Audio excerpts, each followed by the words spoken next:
தமிழகத்தில் 6ஆம் தேதி வரை கனமழைக்கு வாய்ப்பு. சென்னை வானிலை ஆய்வு மையம் அறிவிப்பு. தென்கிழக்கு அரபிக்கடல் மற்றும் அதனை ஒட்டிய பகுதிகளில் நேற்று உருவாகிய காற்றழுத்த தாழ்வு பகுதி இன்று அதே பகுதிகளில் நிலவுகிறது.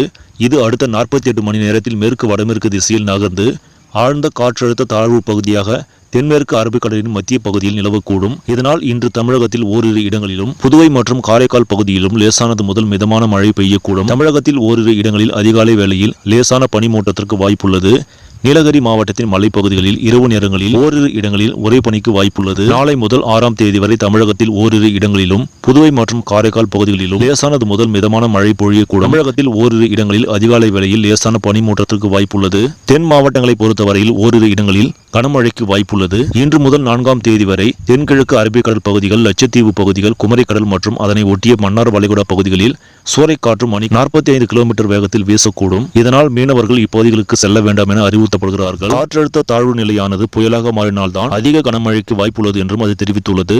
சரி, நம்மளே இந்த செய்தி உங்களுக்கு பிடிச்சிருந்தா லைக் பண்ணுங்க, ஷேர் பண்ணுங்க, மறக்காம நியூஸ் இன்ஃபோ தமிழ் சேனலை சப்ஸ்கிரைப் பண்ணுங்க. அடுத்த வீடியோவில் சந்திக்கலாம். நன்றி.